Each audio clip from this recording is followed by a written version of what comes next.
વિદ્યાર્થી મિત્રો, ત્રીજું પ્રકરણ છે સુરેખ પથ પર ગતિ.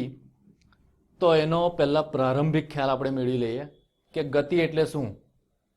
રોજિંદા જીવનમાં આપણે કોઈક ચાલતું હોય, દોડતું હોય, વાહન જતું હોય, આવા બનાવો જોતા જ હોય છે. એ આપણે કોઈક ચાલતી વ્યક્તિ, દોડતી વ્યક્તિને આપણે કહી શકીએ કે એ ગતિમાં છે.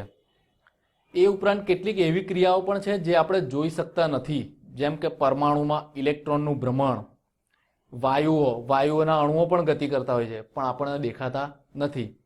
આ બધી ગતિ આપણે જોઈ શકતા નથી. તો આપણે વ્યાખ્યા આપવી હોય કે કોઈ વસ્તુ, કોઈ પદાર્થ ગતિમાં ક્યારે છે તો શું કહી શકીએ?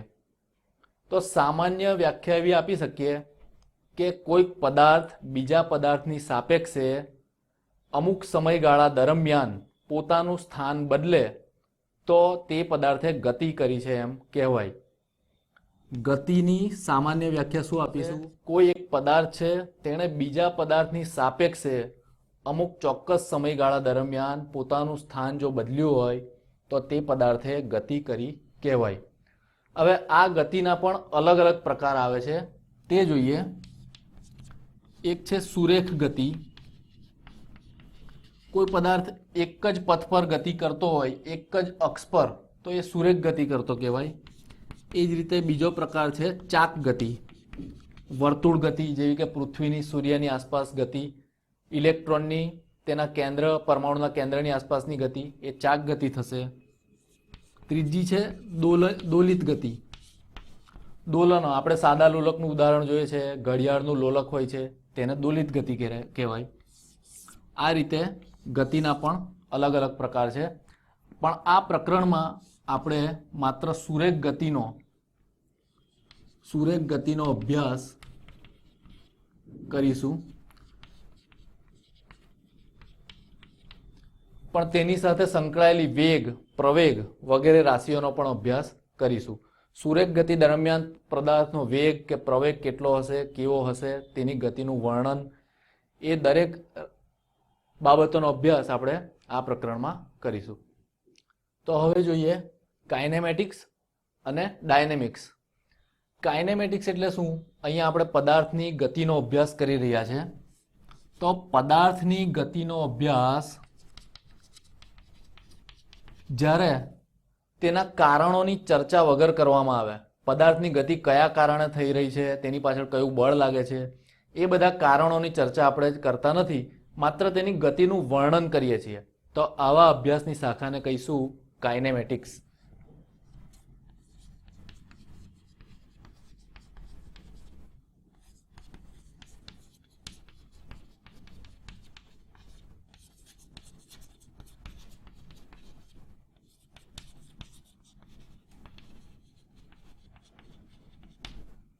એ જ રીતે બીજી એક અભ્યાસ શાખા છે ગતિનો અભ્યાસ કરવા માટેની, ડાયનેમિક્સ.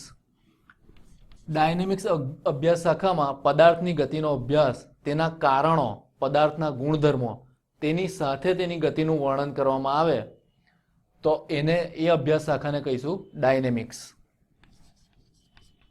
હવે ભૌતિક વિજ્ઞાનમાં કાઇનેમેટિક્સ અને ડાયનેમિક્સ બંનેનો સંયુક્ત અભ્યાસ જ્યારે કરવામાં આવે, બંનેનો સાથે અભ્યાસ કરવામાં આવે તો જે અભ્યાસ શાખા આપણને મળે છે પદાર્થની ગતિના અભ્યાસ માટે, તેને કહીશું મિકેનિક્સ.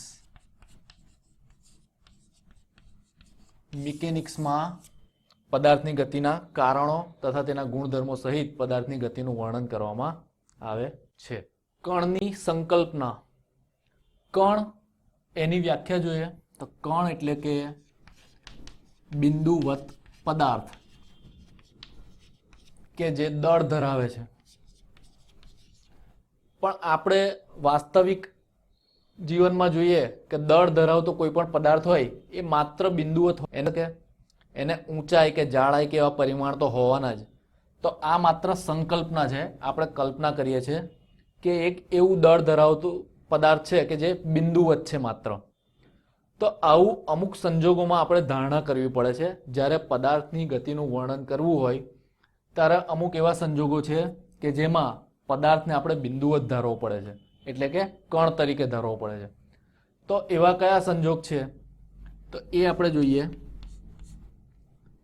કે જ્યારે પદાર્થ સુરેખ પથ પર ગતિ કરતો હોય, સુરેખ પથ પર ગતિ કરતો પદાર્થ, તેમાં જેટલા પણ કણ રહેલા હોય તે ચોક્કસ સમયમાં ચોક્કસ અંતર કાપશે.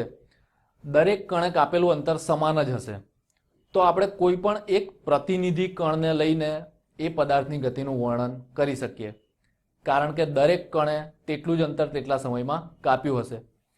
તો આપણે જોયું કે સુરેખ પથ પર પદાર્થ ગતિ કરતો હોય તો આપણે પદાર્થને બિંદુવત એટલે કે કણ તરીકે ધારણા કરી શકીએ.